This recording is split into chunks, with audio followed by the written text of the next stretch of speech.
Olá, tudo bem, pessoal? Boa noite. A gente tá aqui regulando o foco, essas coisas que só dá pra fazer quando a gente começa. Sejam bem-vindos. Quanto tempo, né, gente? Saudade de uma live, né?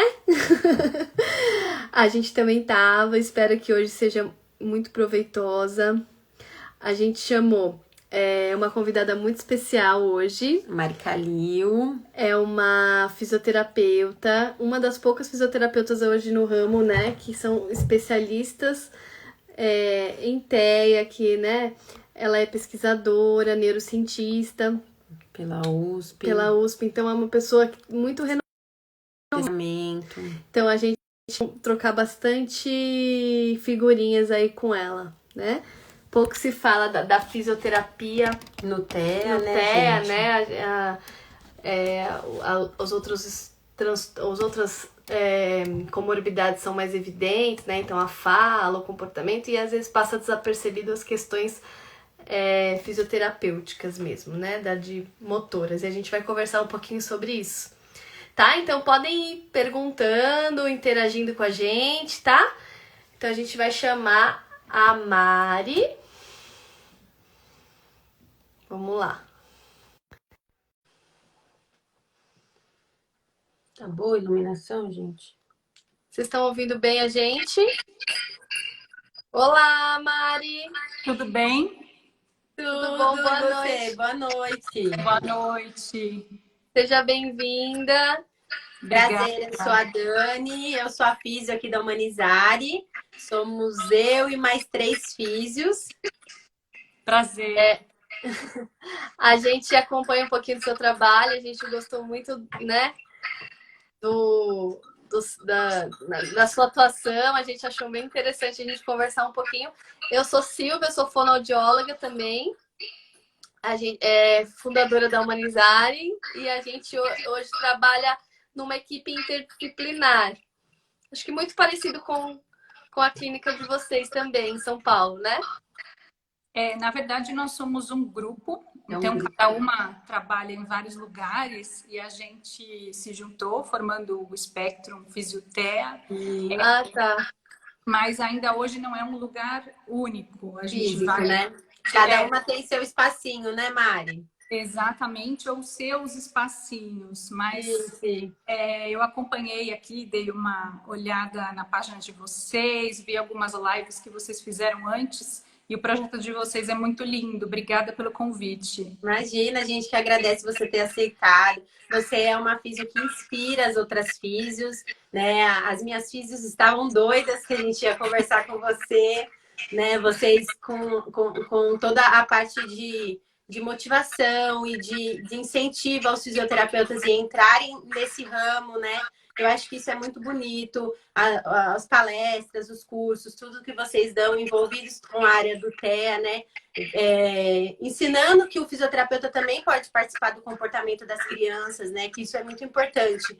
Porque às vezes a pessoa trabalha com a área motora, ela não imagina, né? Mas ela tem que modelar um comportamento do paciente para conseguir atendê-lo, né? Sem dúvida. Na verdade, acho que esse é o maior desafio. É conseguir a Exatamente. interação, digamos, melhor possível, né? O ideal aí para poder acontecer a terapia. Sim, sim. Não sei se vocês sabem um pouquinho da nossa história. A Dani, ela é físio, né? E eu atendi o filhinho dela, ele tem Down e autismo. E, na verdade, a clínica nasceu com uma dificuldade dela de achar um local único que tivesse todos os atendimentos e ela me pediu ajuda. É inspirado no Lucas, o Humanizare. E eu acabei iniciando uma clínica mais por ela, assim, que eu precisava ajudar o Lucas. Então a gente hoje ela trabalha comigo, a gente é o meu braço direito, então hoje a gente tem aí a Humanizare. O Spectrum surgiu também por causa de um Lucas que está no espectro, que é o filho da Tarita. A Tarita sentiu muito essa vontade de fazer esse grupo, né, juntar esse grupo, e aí a gente já conversava, já tinha participado de outros cursos, e aí a gente se juntou. Então, a Tarita, eu, a Vânia e a Fabiana. E aí foi eu acho que aquela hora que tudo dá certo, né? São Sim. os interesses. Então, a gente tem uma história até que parecida com a história de vocês. Eu acho que, na verdade, os projetos que são inspirados assim, nos nossos filhos, né, na nossa vivência, são os projetos que realmente eu acho que dão certo, porque a gente sabe as dificuldades, a gente sabe as necessidades e a gente empenha todo o amor para que aquele projeto dê certo, né? Porque é a nossa essência, né? E é um desafio. A gente repensa, acho que toda a trajetória e toda a nossa prática clínica, a maternidade atípica traz essa reflexão, e a gente encontra esse novo lugar, né? Esse lugar de mãe, mas de uma terapeuta que muitas vezes olha para os pacientes com outros olhos, talvez com uma prática clínica mais ampla.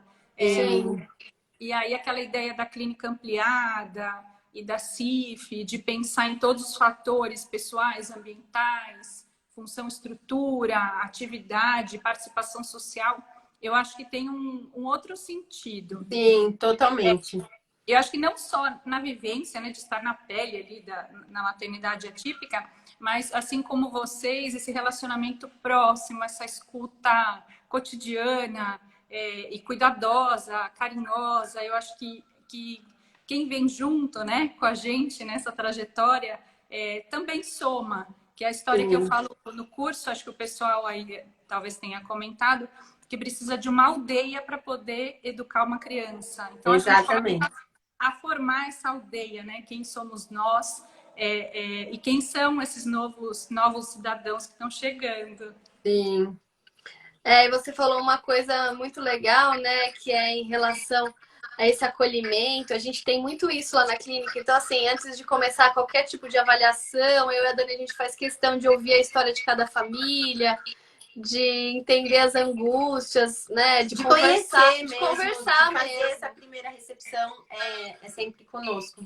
A gente nunca faz uma avaliação, nunca parte para uma consulta, na verdade. É sempre por essa conversa que a gente entende a dinâmica, todo o sofrimento, sabe? Então, acho que isso é super importante. Os anseios, né? Eu acho que isso é importante. A gente olhar para o ser humano que está ali, não só para a criança, olhar para a família como um todo, né? Isso. E esse espaço, como vocês falaram do sofrimento, é claro que ele existe na trajetória de todo mundo, né? De todas as mães. Principalmente quando a mãe está chegando, né? Que ela está buscando, né? Aquilo. Mas eu acho que vem o outro lado, né? Eu acho que eu tenho destacado também aí todos os ganhos que a gente tem, né? Todo o aprendizado, toda a troca, todo esse pessoal que segue conosco, né? Que talvez não teríamos a oportunidade de conhecer. Então, eu acho que ao longo aí de todos esses anos, eu tenho repensado e ressignificado muito todo esse sofrimento, essa dor, né? Os desafios. E eu acho que nisso a gente também pode contribuir bastante, como você com certeza, nesse acolhimento, né? De dizer, olha, tá difícil, eu sei, mas vamos junto e vamos achar um jeito de resolver. Caminho, né? Isso. E eu acho que realmente é isso, o caminho fica mais leve quando a gente encontra pessoas para caminhar com a gente, né? A gente consegue dividir o fardo, né? Isso, é isso mesmo. Bom, vamos conversar um pouquinho então mais tecnicamente. Eu quis trazer você, principalmente, eu fiz o convite, na verdade, desculpa, a correria do dia a dia, às vezes o Instagram, às vezes a gente estava nesse pós-pandemia, então tá cheio de trabalho lá na clínica, então eu não conseguia às vezes conversar direito pelo Instagram, mas na verdade eu queria que você trouxesse um pouquinho da sua vivência. Então, assim, quando a Dani veio trabalhar comigo, era um mundo novo para ela também. Então, ela buscou a capacitação na área do TEA para poder iniciar. Hoje ela é psicomotricista, ela fez o curso, ela tem o PED Açuí, a gente tem ela fez muitos cursos da área, a gente está fazendo, ela está terminando o curso também de análise do comportamento, hoje fez muito curso de ABA, então assim, hoje a gente se capacitou muito como fisioterapeuta e capacitou os outros fisioterapeutas também. também. Eles fazem Denver, tudo, então a gente fez todos os cursos na área. Mas a gente teve muita dificuldade, por exemplo, de achar fisioterapeutas que entendessem um pouquinho do TEA, porque na faculdade de fisioterapia, acho que é da área da saúde, acho que menos se vê é o TEA, né? Acho que é uma coisa muito comportamental e esqueceram da parte mais psicomotora. Então, eu queria que você falasse um pouquinho da sua experiência, o que você observa, falar um pouquinho dos marcos. Vamos conversar um pouquinho da sua experiência nessa área. Tá, eu vou contar então, assim, do meu dia a dia, claro, pré-pandemia, porque a pandemia também deu uma certa revolucionada aí.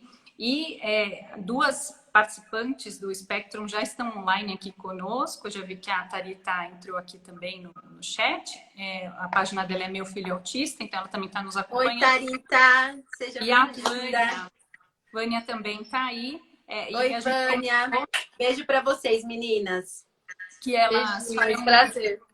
Aí, então, que elas farão comentários, complementações, porque como eu contei para vocês, a gente tem trajetórias diferentes, então talvez alguma coisa, na minha experiência, possa diferir da Tharita ou da Vânia.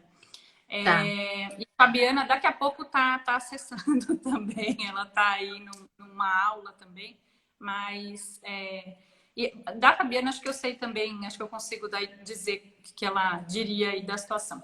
Então vamos lá. No meu dia a dia, eu trabalho no Hospital das Clínicas de São Paulo. No Hospital das Clínicas de São Paulo, nessa parte de neuropediatria, vocês têm toda a razão, é uma demanda ainda muito negligenciada e muitos desses pacientes não chegam até o fisioterapeuta. Então, esse é um ponto que eu concordo com vocês totalmente. Mas o que eu percebo é que a gente já vinha atendendo muito TEA, como é o caso do seu Lucas. Então, como comorbidade, né? Exato. E o que me chamou muito a atenção, então, eu me formei lá, eu fiz a USP, né? Eu me formei lá na USP em 99. Daí eu fiz um ano de especialização fisioneuro. No meu tempo, fisioneuro era adulto e pediatria, tudo junto. Passava ambulatório, UTI e enfermaria, né? Era um ano que você ficava ali morando praticamente no Hospital das Clínicas. Sim. Então, eu sou um pouco suspeita porque eu nunca saí de lá. Porque daí no ano seguinte teve um concurso e eu fui contratada. Daí eu já comecei como supervisora, preceptora lá do setor, do ambulatório. E assim vieram chegando aí os pacientes. Então, assim, chegava e ainda chega paciente com síndrome de Down, epilepsia, síndromes diversas. Que tem o TEA associado, né? Exato. Sem diagnóstico, né? Porque tem várias vezes que é uma síndrome genética X aí, né? A neurodiversidade é tão grande. Então, também vinham esses pacientes.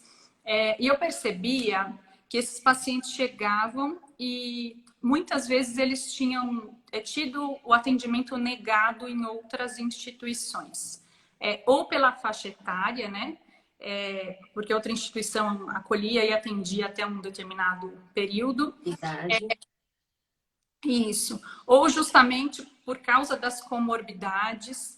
E vocês devem saber, devem ter ouvido essas histórias, que dependendo da instituição, acredita que se o paciente tem traços autísticos, ele não é elegível porque ele não tem um bom prognóstico. Não sei se você já ouviu. Ai, direto. Sim. Isso. Inclusive, encaminham pra gente algumas vezes quando acontece isso. Isso, porque daí a pessoa chega e fala para vocês, eu já tentei em tal lugar, eles fazem a avaliação, me dão uma orientação, mas dizem que lá não dá para atender o meu filho, né? Sim. Essa história aconteceu muito. E como eu era a supervisora do setor, eu falei, não, aqui não vai acontecer isso, né? Não vai acontecer essa alta precoce sem a gente ter certeza de que está tudo sob controle. E também não vai acontecer uma escolha, uma pré-seleção nessa porta de entrada. Quem vier com encaminhamento vai ser atendido. Então, acho que a minha história com o TEA começou assim, porque daí eles vieram com diagnósticos diversos e eu tinha que me virar, me comprometer, porque eu tinha aberto a porta, né, para essa demanda. E eu tinha que dar conta tanto de resolver quanto de capacitar os meus alunos. Então, sim, num primeiro momento foi algo inesperado. E sim, dentro da fisioterapia USP, tem uma carga horária muito grande lá desde a graduação. Depois eu fiz o mestrado e o doutorado na psicologia, né, em neurociências e comportamento. Sim. Mas desde a graduação, uma carga horária muito grande com psicanálise. E não sei se vocês acompanham, mas a psicanálise, ela explica o autismo como algo muitas vezes desenvolvido por um contexto Sim. ambiental, né? Assim, secundário a algum sofrimento, né? E eu percebia, desde muito desse começo, que isso não fazia muito sentido, porque eram famílias e crianças extremamente Nada a ver, né? bem vinculadas, né? Então, bem como vocês disseram, foi uma construção praticamente do zero dentro da físio. Mas nós tínhamos o ABA, né? A parte toda da psicologia comportamental, que era um outro departamento lá dentro do Instituto de Psicologia que estava crescendo. A gente tinha o pessoal da Fono, que dava muito mais conta dessa demanda. E eu acho que as coisas foram ficando mais fáceis no mestrado e no doutorado, porque eu tive a chance, de fato, de estudar cognição. Então, tudo se encaixou melhor. Legal. Então, assim, o que a gente percebe hoje, acho que a Dani pode falar um pouquinho, toda vez que a gente vai fazer uma avaliação numa criança autista, porque lá a gente passa por uma avaliação interdisciplinar, né? E a fisioterapia sempre está envolvida. Sempre tem atrasos neuropsicomotores que são, às vezes, são sutis para os olhos dos pais, né? Então a Dani vai fazer, às vezes, para descer uma escada, para troca de membro, né? A Dani pode explicar um pouco melhor. Dificuldade de equilíbrio, né? Amplitude de movimento, a marcha, né? A famosa marcha nas pontas dos pés, né? Equinovário. E a gente consegue perceber algumas dificuldades motoras, às vezes pinça, né? E etc. A gente sempre percebe aí essas dificuldades nas crianças, né? E a gente sabe que é um atraso do sistema nervoso central, então não tem como o sistema motor não estar envolvido, né, nesse atraso. Isso. Eu acho que esse é outro ponto que eu falo bastante. Acho que você tocou num ponto bem importante. Que o cérebro não é uma caixa preta. Existe, de fato, já uma documentação muito extensa de uma série de alterações do sistema nervoso central. E talvez, eu arrisco dizer até do sistema nervoso periférico, se a gente pensar na aprendizagem, na neuroplasticidade. Porque não vem de cara essa alteração do sistema nervoso periférico. Mas se a gente pensar que o sensorial é diferente, é ativo, e que essa percepção é diferente, claro que isso também vai mudar o sistema nervoso periférico, né? Circuitaria desde o receptor até a integração no nível medular, enfim. Então, tudo, porque a gente é um só, né? Por exemplo, eu tenho uma deficiência visual. Então eu percebo que o meu equilíbrio é diferente, porque para fixar o olhar é difícil. Então, se eu percebo que eu não tenho um equilíbrio igual de uma pessoa normal, se eu for, às vezes, para ficar num pé só, eu tenho dificuldade. Então eu sou meio estabanada. Então eu percebo que eles também têm essa dificuldade visomotora também. Né? Então, acho que é tudo um global mesmo. Exato. Tanto perceptual, visual, que eu acho que cada vez mais eu tenho colocado dentro do grupo de agnosia. Porque se a gente fala de um paciente que teve AVC e tem uma lesão parietal posterior e tem uma agnosia, então uma alteração visoespacial, visomotora, todo mundo vai dizer, claro, né? Porque ele teve um AVC e tal. Eu acho difícil, às vezes, essa contextualização, que é exatamente o que você está dizendo, no TEA. Então, essa percepção visual diferente. Mas eu acho que também tátil, para texturas diferentes, essa entrada sensorial, que às vezes é algo que não deveria chegar como dor, mas chega como dor, ou algo que é mais nociceptivo, mas chega como tato. Então, existe uma desorganização sensorial muito grande e, certamente, nesse nível da medula para a periferia, tem uma mudança sináptica. Eu acho que ainda é pouco mapeada e ninguém vai fazer eletroneuromiografia para fazer pesquisa, né? Eu não vou deixar, vocês não vão deixar. Mas a gente percebe observando o comportamento. Sim, sim. E foi justamente pensando nisso, né, que a gente achou muito importante trazer você, Mari, porque pensando nos marcos do desenvolvimento, né, o que está dentro do normal, o que a gente já consegue observar, né, se a gente for pensar na pirâmide de Williams, né, tudo começa pelo desenvolvimento motor, né? Então, o que a gente já consegue notar, de repente, num bebê, que a Chama gente atenção, já chama a às atenção vezes. dos pais e como que os pais, de repente, conseguem, em cada fase, ir ajudando essa criança. Porque às vezes as coisas aparecem bem nessa... Às vezes as primeiras alterações, vamos dizer assim, às vezes é nessas sutilezas de marcos motores, né? Que acho que é a coisa que parece mais até um ano. Então, eu queria que você falasse um pouquinho disso, porque acho que é um alerta aí nos bebês, né? Para os pais ficarem atentos. Então, eu acho que eu vou falar de várias coisas. Eu não vou conseguir falar tudo. Pode ser que tenha alguém aqui acompanhando, que vai depois ouvir esse bate-papo gravado e vai dizer, mas o meu filho é diferente. Olha lá, eu já tem uma história aqui, né? Isso, pessoal, se quiser fazer comentários, a gente A vai... Bruna é nossa paciente. A gente tem uma bebezinha que a gente está atendendo. Isso. Então, assim, eu acho que eu posso falar de muita coisa e ainda assim eu não vou ter a menor pretensão de esgotar, porque no espectro, esse espectro ele é muito gigante. Então, assim como se a gente falar da paralisia cerebral ou do acidente vascular cerebral, a gente vai ter uma variabilidade, no TEA eu acho que a gente vai ter tão ou mais variabilidade do que em qualquer outro Sim. diagnóstico. Cada criança é muito única, né? Isso. Como são mutações genéticas muito diversas e cada vez estão se mapeando, né, novos genes e exons, e eu acho que isso ainda daqui 50, 100 anos a gente não vai estar mais falando disso, mas outras pessoas vão ter aí muito mais ferramentas da genética para falar. Mas enfim, vamos falar já dizendo que não vai dar para esgotar e que vai ter gente que vai ouvir uma história que é diferente, né? Sim. E eu peço que compartilhem, porque vão vir histórias diferentes, né? Então vamos lá.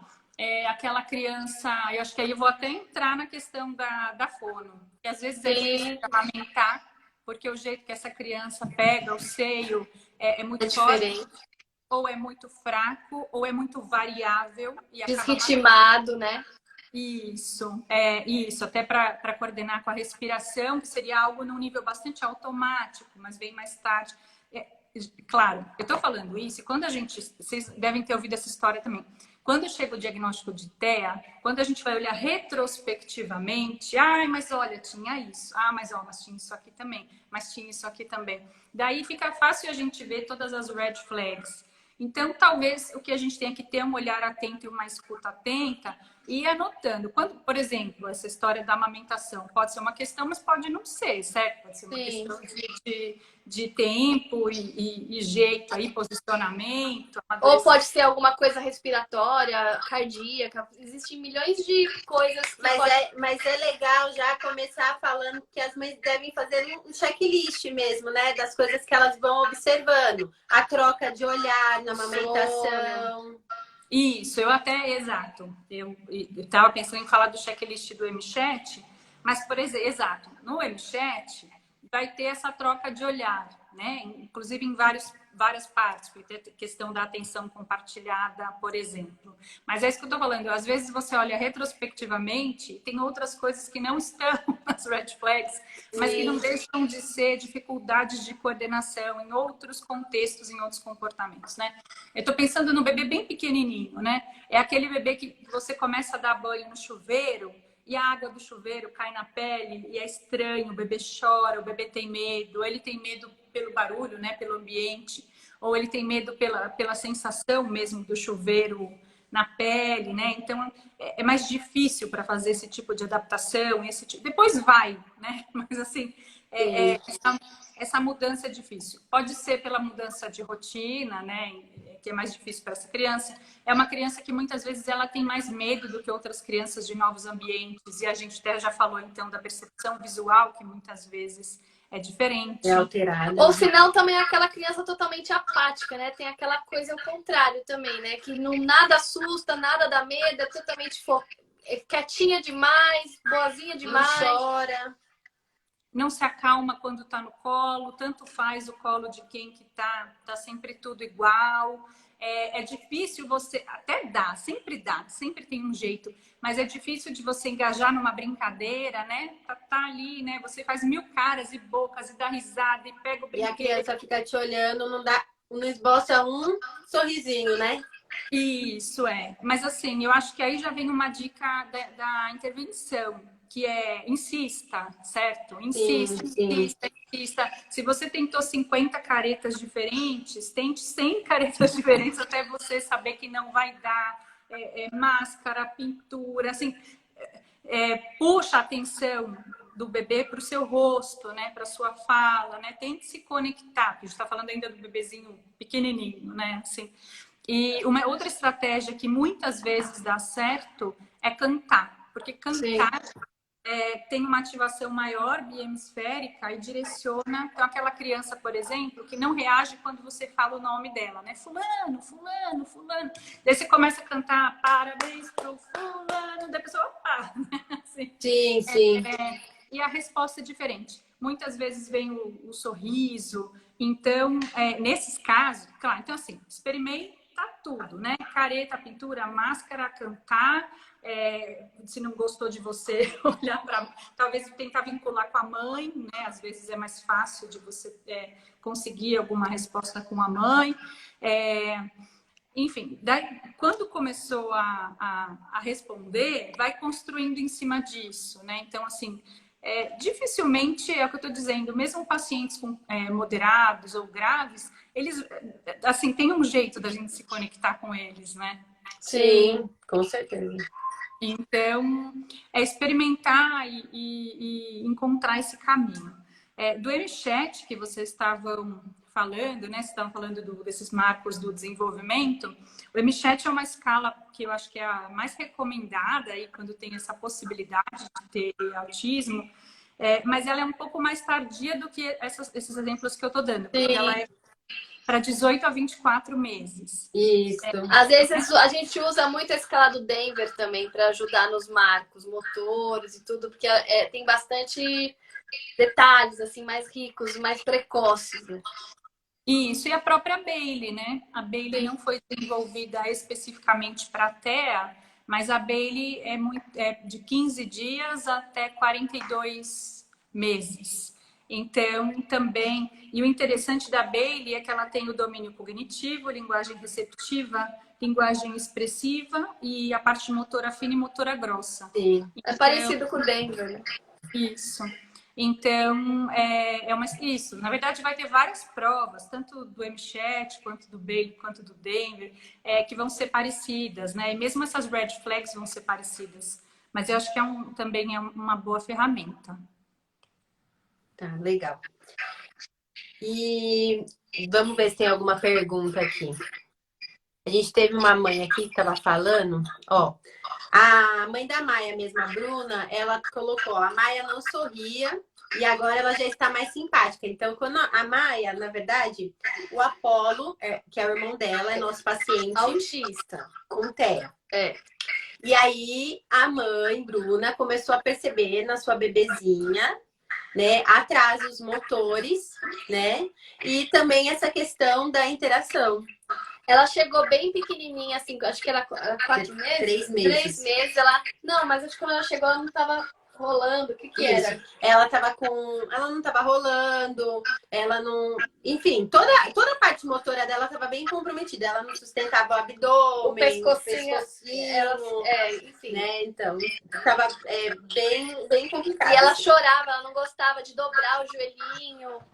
Então, bastante coisas sensoriais, assim, a gente já tá atento, assim, acompanhando por conta do histórico do irmão mesmo. A mãe fica bem angustiada, a gente tá sempre estimulando e observando. Então, no caso da Maia, além de toda a parte da física, ela estava precisando do estímulo mesmo, né, motor, a gente também tá fazendo a estimulação precoce com a parte cognitiva também, comportamental, né? Sem dúvida.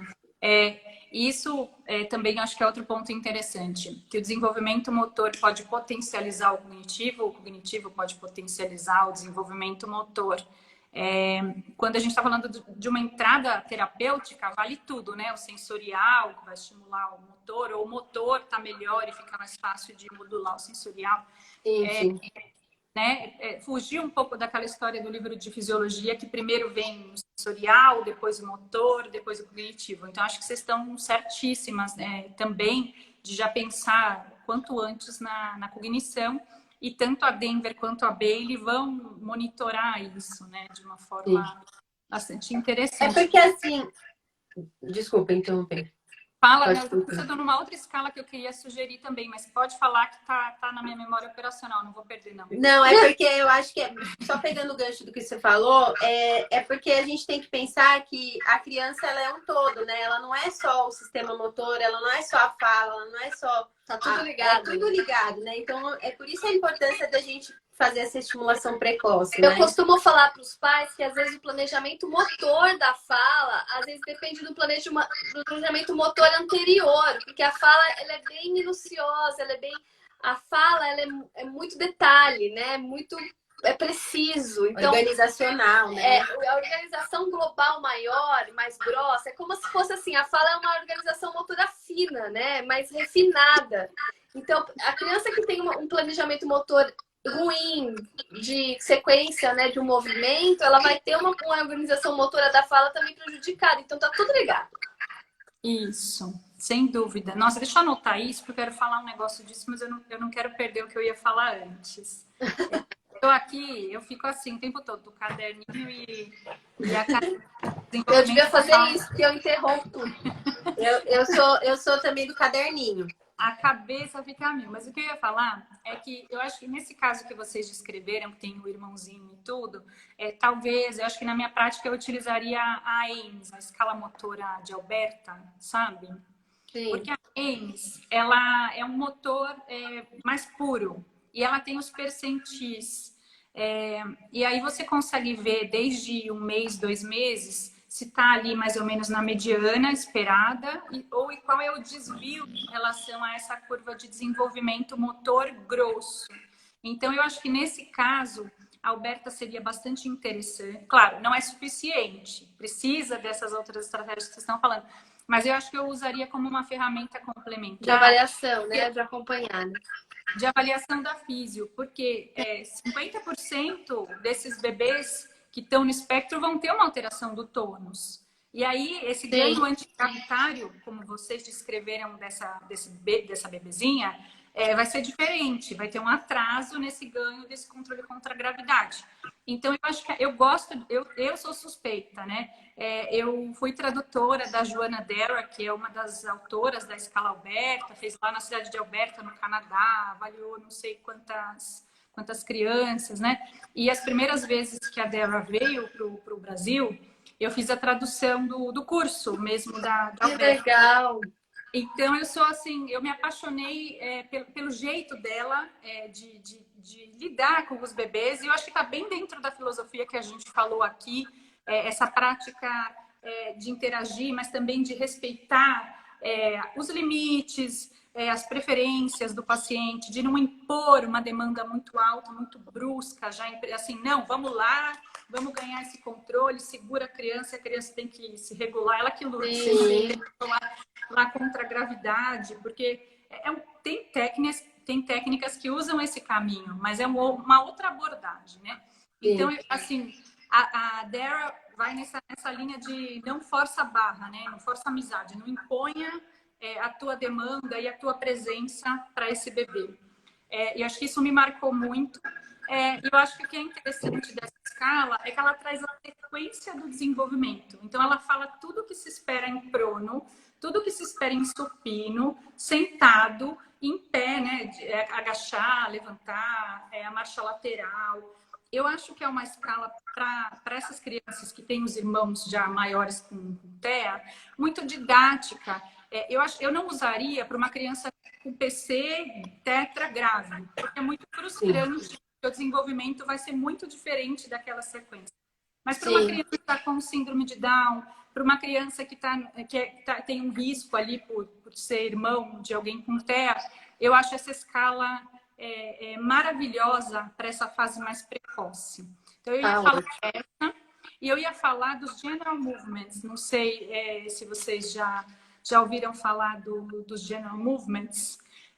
São aqueles movimentos espontâneos do bebê que são avaliados no primeiro mês de vida e depois são avaliados por volta de 3 meses, um pouco mais, até 4, 5 meses ainda dá para ver. Esse repertório espontâneo, estudos retrospectivos mostraram que crianças que depois foram diagnosticadas com TEA, lá com 1 mês, olha só, 1 mês, gente, é muito precoce. Por isso que eu acho, assim, bem interessante. Até às vezes um pouco antes do mês, com um repertório motor pobre, ou seja, com menos variabilidade de movimentos espontâneos. E nessa fase de 1 mês, esses movimentos chamam writhing movements, que são movimentos mais amplos. Sim, a mãozinha, né? Aqueles Eu sei. bebezinhos, né? Sequências imprevisíveis. Então, mexe o pé e faz uma extensão, volta, mexe a perna, né? Então, são crianças que se mexem menos, vamos dizer, legalmente, para as pessoas entenderem.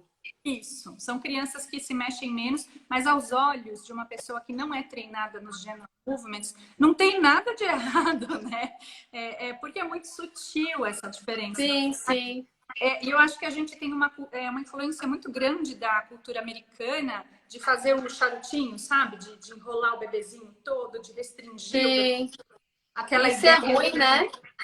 Então, pensando, os General Movements são uma linha mais europeia. Então, assim, tem uma diferença cultural, certamente, aí, desses caminhos que a gente está falando.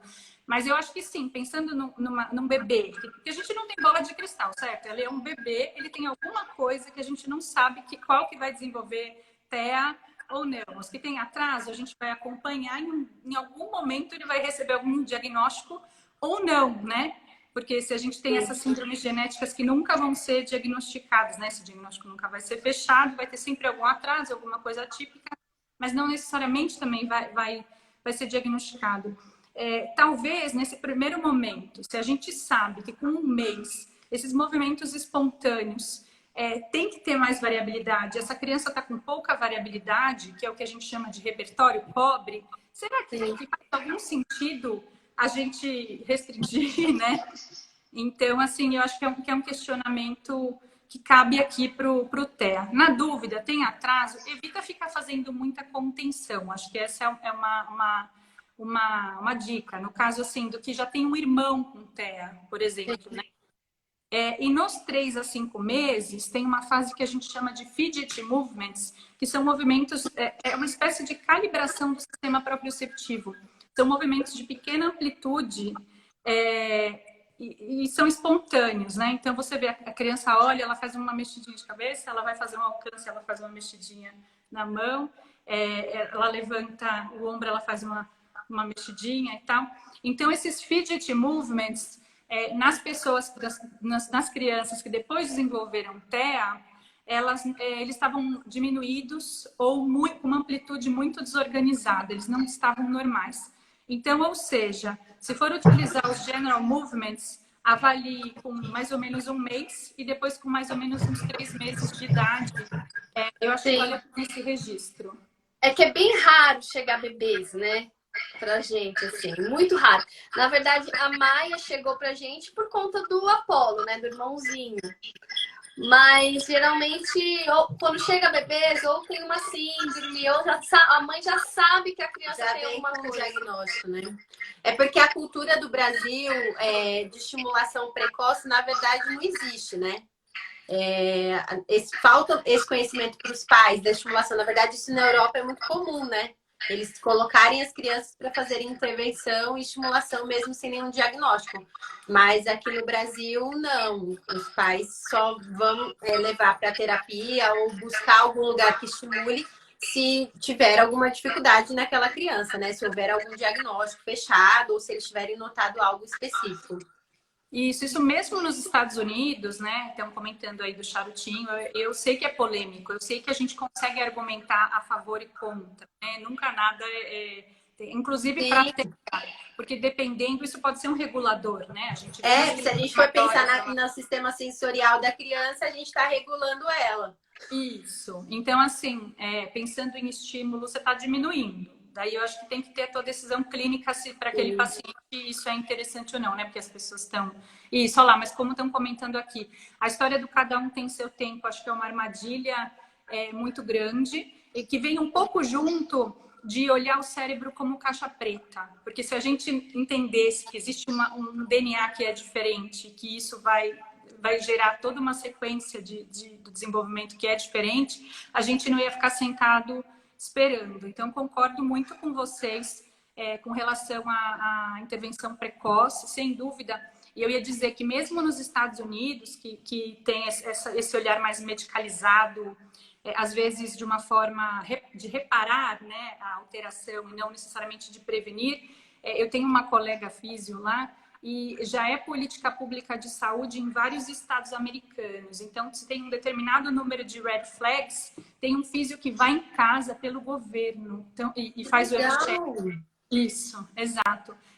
Mas faz todo sentido se você pensar porque os Estados Unidos é o top dos tops de casos de autismo, né? Então, acho que eles já estão assim. Isso, se você pensar para a economia do país, né, o maior símbolo do capitalismo, é claro que é muito mais barato você ter físio, fono, TO nos primeiros 2, 3 anos de vida, sim, estimulando maciçamente esse desenvolvimento. É claro que você vai ter um desfecho muito mais interessante já na primeira infância, já na alfabetização, e você vai ter um gasto muito menor ali. Exatamente. No segundo momento, né? Então, eu fiquei chocada. Você está falando que sonho, mas é muito interessante. Mas não é bondade ou amor ou caridade. É política pública de saúde do ponto de vista do gestor, pensando realmente no recurso que o país tem para desenvolver. Pensando a nível do futuro, né? Desse adulto no futuro, né? Esse jovem, enfim. Muito bom. Vamos ver aqui. A Karina, que é a mãe do Heitor, também é um paciente nosso. O Heitorzinho também chegou pequenininho pra gente. E fazia um escândalo na fisioterapia. Menina do céu, para subir um negocinho, ele não subia as coisas, né? Ele tinha uma dificuldade de deambulação e também ele não se arriscava em subir nada. Não subia a cama, não subia sofá, nada, nada. Ele não tinha força nos meios. Medo também. Fora o medo, né? E ela falou que, ó, para mim sempre foi claro uma diferença no desenvolvimento motor do Heitor, inclusive desde a gravidez. Para o pediatra era tudo normal. Então, essa é uma das dificuldades que as mães encontram, né? As mães relatam, às vezes, essa questão do tudo normal. Cada um tem seu tempo. Mãe, vamos esperar mais um pouquinho. Vamos esperar fazer tantos anos. Né? E sempre tem essa espera, né? E nunca o porquê não, vamos colocar numa fisioterapia, vamos levar para uma terapeuta ocupacional, né? Que seria assim muito mais fácil e a gente teria um aproveitamento muito maior numa fase de desenvolvimento cerebral, né, da criança, de neuroplasticidade, novas aprendizagens, e aí a gente teria aí... É que o médico, acho que tem essa cultura ainda de que para fazer alguma coisa tem que ter um diagnóstico, sabe? Tem médico que tem essa coisa de não ter que fazer uma intervenção só por fazer, porque, sei lá, por prevenção. Qual que é a sua experiência com isso, Mari? Lá no hospital, como que é? Certamente pelo Hospital das Clínicas, eu estando no nível terciário, eu não vou ver esses casos mais tranquilos para intervenção. Certamente chegam os casos de mais complexidade, mas eu estou lembrando de uma vivência que eu tive no hospital universitário, lá na USP, então na parte do berçário, no HU. E essas crianças, eu tive mais dificuldade com relação às famílias do que a equipe médica. A equipe médica, quando nós começamos a fazer os general movements e a escala Alberta, por isso que eu gosto da Alberta para conversar com o médico, porque você tem o percentil, você tem ali o que se espera, a normatização o score. É concreto para eles olharem, né? Isso, olha, este bebê teria que ter até o percentil 25, ele está abaixo do zero, está muito atrasado, precisa muito da intervenção, porque o que vem depois é que as próximas posturas vão ter porque muitas vezes esse atraso vai ser exponencial, se você não fizer a intervenção, vai virar uma bola de neve. Então, assim, eu acho que os General Movements e a Alberta foram ótimas ferramentas para conversar com a equipe médica. Elas são muito rápidas, então você faz às vezes até um videozinho com o celular e você pode pontuar depois. Então, nessa prática foi tranquila. Mas eu achei um pouco difícil de conversar nessa fase muito precoce com as famílias. Eu acho que fica mais fácil, porque realmente eles vão ouvir de uma porcentagem de pessoas que cada criança tem seu tempo mesmo. Então, é uma dúvida. É difícil, envolve... E daí tem a negação junto, né? De algum problema. Isso. Então, assim, eu acho que nessa fase muito precoce, muito inicial, principalmente em famílias mais vulneráveis, é um pouco difícil essa família aderir. Acho que tem aí vários fatores que nós já falamos. Já estou dando, então, mais ou menos a estratégia com a equipe médica. Eu acho que você mostrar a curva do desenvolvimento motor grosso, dizer, escuta, tem um atraso muito importante aqui. Seria muito... E também, se o médico falar que precisa de físio, é muito maior a chance da família aderir. Sim, com certeza. Né? Mas eu acho que o MChat também, se a gente estiver falando de crianças aí com um pouco mais de um ano, eu acho que essa palavra está um pouco chavão, mas ela empodera a família e a escola também. Então, a gente estaria falando não só dos pais, mas também dos profissionais de educação, nas escolinhas ali, aqueles primeiros meses que o bebê está na escola em diante, porque muitas vezes a escola percebe que aquela criança tem um brincar diferente, mais pobre, esse contato visual diferente, o outro começa a chorar e ela fica completamente desorganizada, né, com aquele choro, aquilo é suficiente para interferir demais, né? E aquilo não se habitua, às vezes vai até piorando.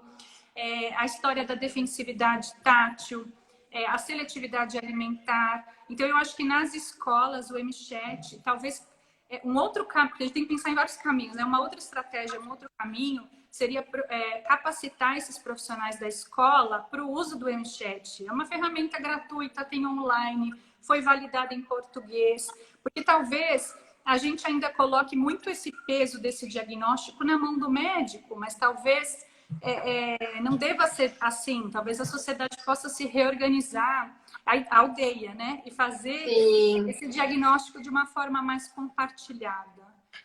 Apesar de que eu acho que o MChat às vezes peca em alguns fatores. Por exemplo, às vezes a gente usa muito CARS também na escala do autismo, porque às vezes o MChat eu acho tão pouquinho e às vezes foge os autistas mais leves, de alto funcionamento, perde um pouquinho, assim. Mas pensando assim, no que você sugeriu, a nível escolar, isso seria realmente fantástico, porque ajudaria muito. Porque é simples, né? Não é uma coisa muito elaborada. Seria uma ferramenta, assim, para acrescentar muito conteúdo naquelas cartinhas que a gente costuma receber das escolas, né? Relatando as dificuldades que eles observam. E, de repente, se eles conseguissem colocar isso num protocolinho resumido, isso seria muito mais fácil aí da gente conseguir auxiliar, né? E ele poderia ser feito na admissão da criança na escola. Poderia ser um screening, assim, a gente tem tanta estratégia de triagem, se a gente pensar na incidência, na prevalência do TEA no mundo, por que o MChat não está no rastreamento para qualquer... Porque essas crianças, a gente sabe quantos... Por isso que eu falei, a pandemia tá atípica, mas vamos pensar no mundo que a gente tinha antes e vai ter em breve, vamos... Amém. Como seria interessante. Então, eu acho que sim, que a MChat podia ser uma política pública para o Brasil. O custo da cópia do papel ou do upload no computador é um custo zero esse instrumento, né? Basta, de fato, treinar todos os professores. Acho que esse é um ponto. Concordo que o autista de alto funcionamento pode passar batido no MChat. Ainda assim, ele não vai zerar. Ele vai ficar aquele borderline, né? Que a gente fica... Já aconteceu comigo também. Mas é que nos pontos que ele marca, assim, eu lembro bem de uma criança. por exemplo, o ruído era algo assim que desorganizava muito. Não era possível assim e foi virando uma fobia de bexiga, de encontrar outras pessoas, porque também é dinâmico. Então eu acho Sim, que vai mudando, né? isso, eu acho que vai mudando e eu acho que é um bom roteiro. E a CARS, eu acho que a gente também, às vezes, pode deixar passar esses casos mais... a CARS também é a partir de 2 anos, né? Então tem esse ponto também. Sim. Menos de 2 anos nós vamos para o MChat, certo? E mais de 2 anos nós iríamos para a CARS. A CARS pode também virar política pública e estar nas escolas e as famílias podem preencher. Então, acho que esse é um ponto muito positivo. Mas eu acho que pode acontecer o mesmo risco dela também de passar batido algum caso mais leve. A Thalita está falando aqui que, por ser um instrumento de triagem, inclusive pode ajudar em outros diagnósticos também, né? Não só a gente está falando do TEA aqui, mas pode ajudar aí em outros diagnósticos, com certeza. Sem sombra de dúvida. Tanto as informações do MChat quanto da CARS. E a gente pode, na verdade, são parte de uma avaliação, mas com certeza vai precisar ter algo mais refinado do desempenho motor fino e grosso, a gente falou de algumas opções já, e talvez trabalhar em parceria sempre com a TO e aplicar o PED. Não sei se vocês têm o hábito de usar o PED, que é o Inventário Pediátrico de...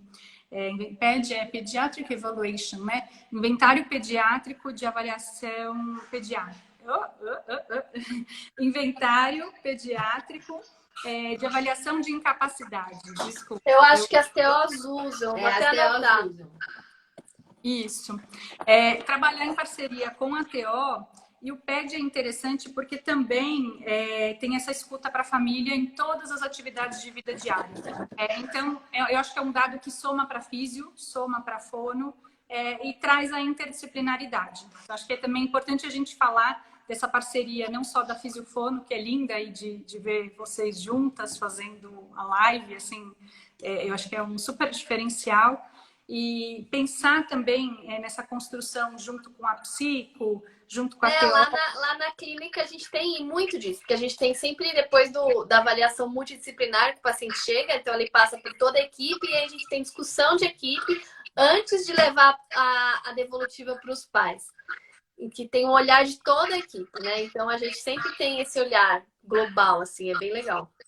Ela vai trazer tanto, que para mim, assim, eu gosto de ouvir, tanto sobre o perfil sensorial, porque vai dar ferramentas valiosas para físio e para fono, o que ele busca, do que ele esquiva, o que ele modula bem ou mal, de todas as aferências sensoriais. Eu acho que é bem legal o perfil sensorial e o PED, porque tem essa autonomia, essa independência funcional do paciente. Então, acho que acrescenta bastante. Eu estou vendo aqui, porque a gente fala de uma série de alterações no nosso curso.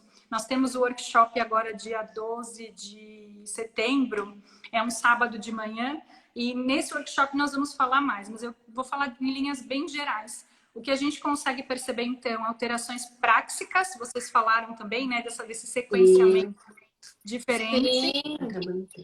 Alterações práticas, alterações perceptuais, falamos também, tanto do sensorial primário, mas também no nível mais alto perceptual. Alterações de equilíbrio e coordenação, acho que falamos também, mas as famílias podem relatar de formas diversas, pode ser quedas, essa dificuldade na escada, uma postura diferente, andar na ponta dos pés. Jogar bola, é meio desengonçado.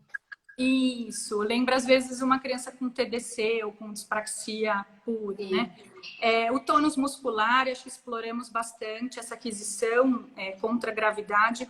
A resistência, não só muscular quanto cardiovascular, porque são crianças, ou essas mais apáticas que se mexem menos, exploram menos, então elas têm um treino muitas vezes cardiovascular e muscular menor do que uma criança com desenvolvimento típico. Tirando aquela parcela que vai estar no quadro de hiperatividade, esses buscadores, né? Esses não vão ter, talvez, essa alteração.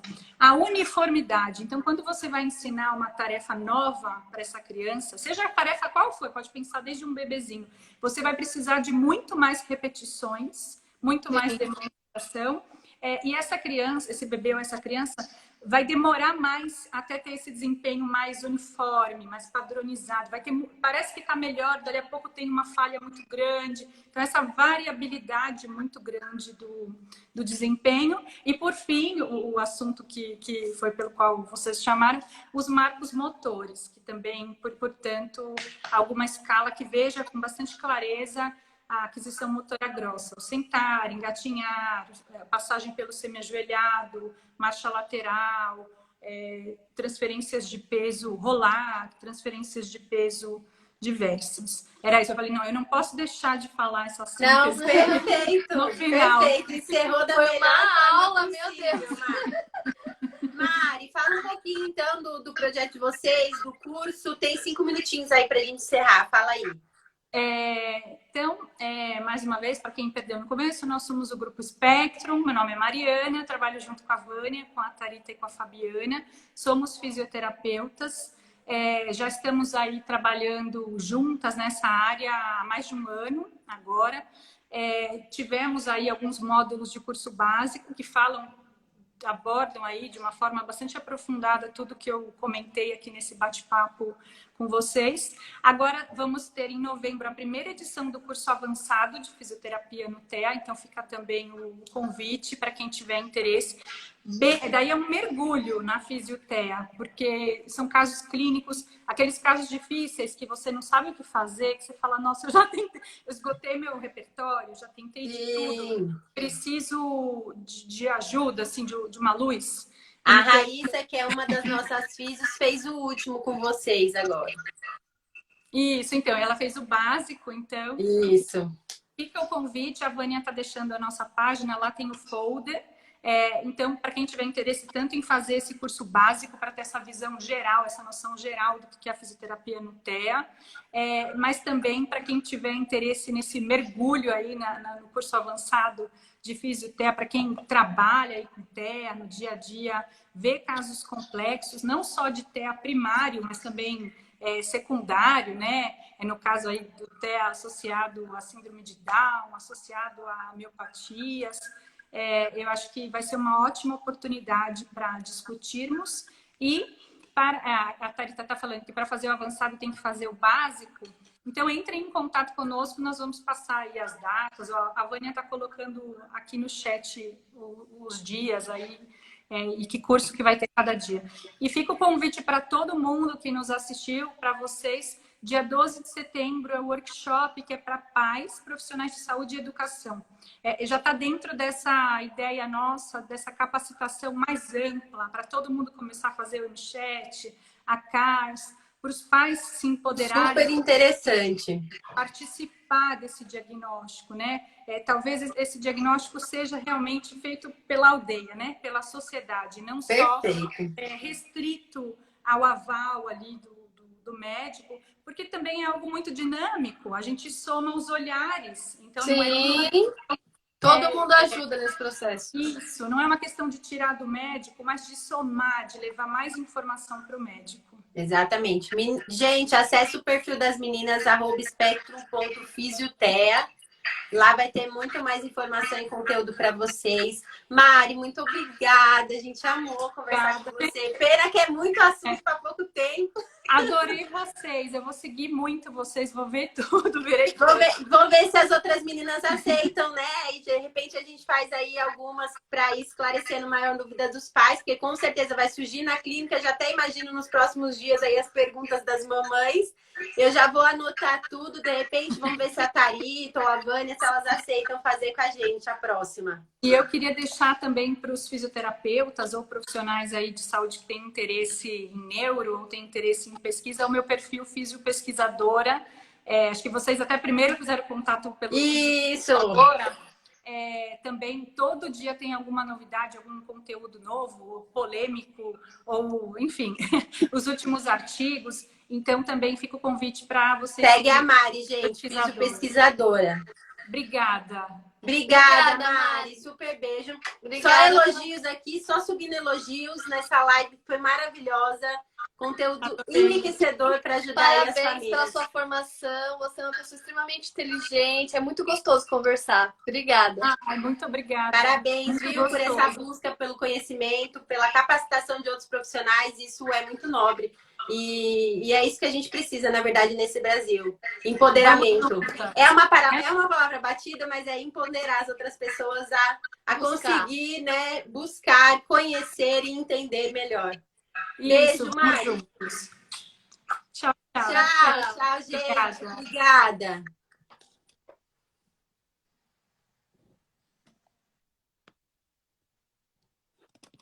Nossa, foi muito bom.